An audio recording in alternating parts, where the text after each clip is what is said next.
Welcome back to Mathminder's Academy. Today we are starting our statistics series.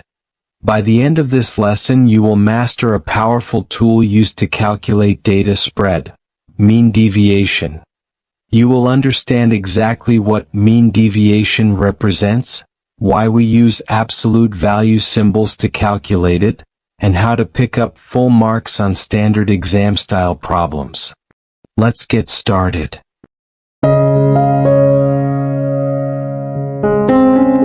Conceptually, mean deviation answers a very simple question. On average, how far away is each individual data point from the middle ground? Imagine two different classes taking a small quiz test out of 10 marks. In Class A, the scores are clustered tightly together, 4, 5, and 6. In Class B, the scores are completely scattered, all the way from 1 up to 9. If you calculate the standard arithmetic mean for both groups, it's exactly the same, 5. But the mean alone hides the true nature of the data. Class A has a very small mean deviation because the scores sit close to the center line. Class B has a massive mean deviation because the data stretches far out. Let's figure out how to calculate this value precisely.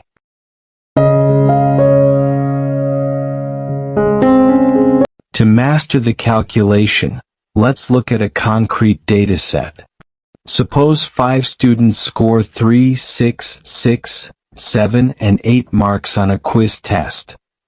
Step number 1 is always to calculate the arithmetic mean bar x. To find it, we sum all the scores together and divide by the total number of data values.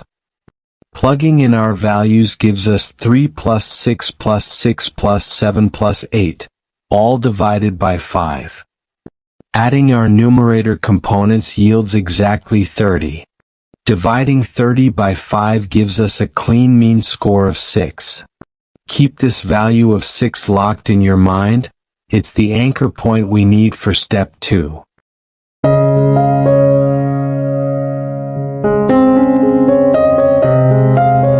Step number 2 is to calculate the individual deviations. This means subtracting our mean value of 6 from every single score in our data pool. Let's lay them out. For our first student, 3 minus 6 gives us negative 3. Next, 6 minus 6 is 0, 6 minus 6 is 0 again. Then we move to the higher scores. 7 minus 6 is positive 1, and 8 minus 6 gives us positive 2. Pay close attention right here. Because the first score is below the average, its raw deviation is negative. In our next step, we'll look at the tool mathematicians use to handle these negative signs cleanly.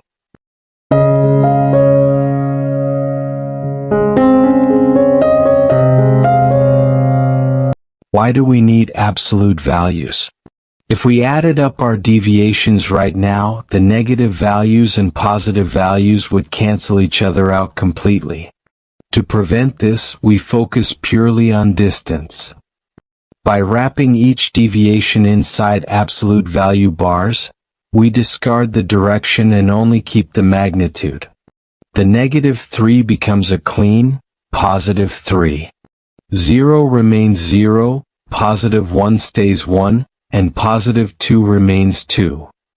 This leaves us with a clean list of positive absolute deviations, 3, 0, 0, 1, and 2. Now we are fully prepared for our final step, calculating their average.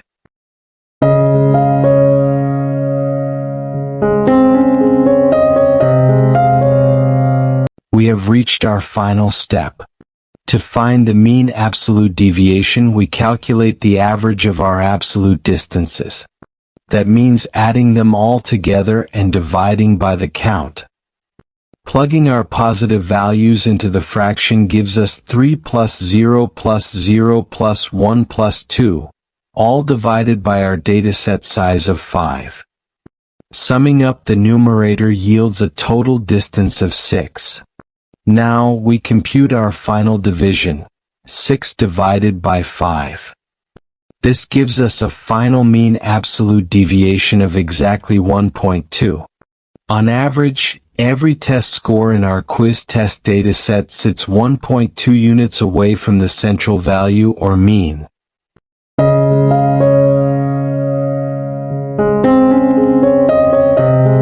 Let's tackle a complete exam-style problem together. Find the mean absolute deviation for this 4-number dataset: 2, 4, 5, and 9. Step 1. Compute the mean. We sum our numbers to get 20, divide by 4, which gives us an average of exactly 5. Steps 2 and 3. Find the distance from that mean of 5. 2 is 3 units away, 4 is 1 unit away, 5 is 0 units away, and 9 is 4 units away. Finally, step 4. Average these absolute distances. Adding 3, 1, 0, and 4 yields 8. Dividing our total distance of 8 by our 4 data points reveals a final mean absolute deviation of exactly 2. Let's scale things up for a harder exam scenario.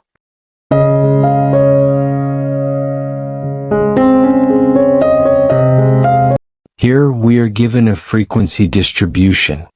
We have 2 5s, 1 10, and 2 15s. Summing up our frequency column gives us a total count of 5 data points. Step 1. Compute the frequency-weighted mean. We multiply each score by its frequency. 5 times 2, 10 times 1, and 15 times 2. This totals up to 50. 50 divided by our 5 items yields a center mean of exactly 10. Steps 2 and 3. Compute the distances from 10, but remember to multiply by their frequencies. A score of 5 is 5 units away, multiplied by its frequency, 2, gives us a total distance weight of 10. The score 10 has a distance of 0. The score of 15 is 5 units away, times its frequency, 2, yields another 10. Finally, step 4. Add our weighted distances together and divide by our pool size. 10 plus 0 plus 10 brings us to a total absolute deviation of 20. 20 divided by our 5 items gives us a final mean absolute deviation of 4.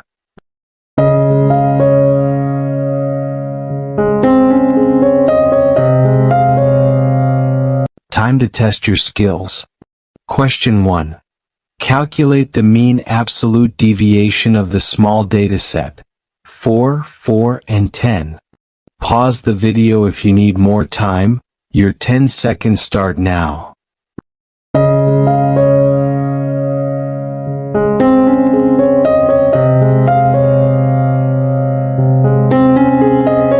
The answer is 2.67. Our mean is 6, giving us individual distances of 2, 2, and 4. Dividing their sum of 8 by 3 brings us to 2.67. Question 2.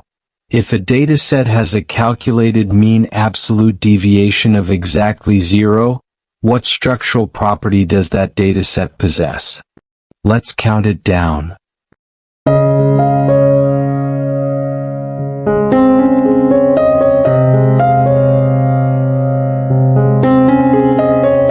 It means all values in the dataset are identical. If there is absolutely no variation or deviation away from the center mean, every data point must equal the mean. Final challenge. Question 3. Find the mean absolute deviation of this balanced distribution: 12, 14, 16, and 18. Last countdown.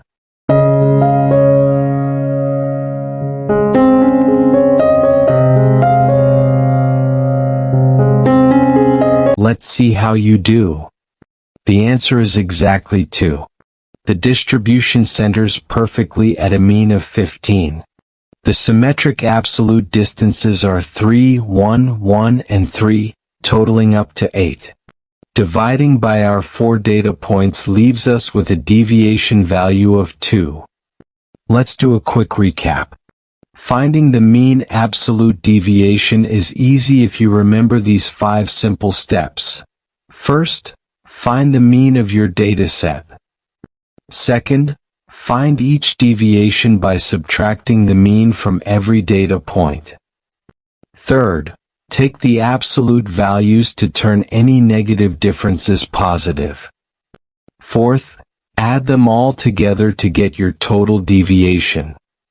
And fifth, divide that total by the number of values you started with. And that's your mean absolute deviation. Awesome job today. You have completely mastered mean absolute deviation. If this video helped you out, make sure to hit that like button and subscribe so you never miss a lesson. Up next, we are tackling standard deviation. So join us in our next lesson and let's keep learning.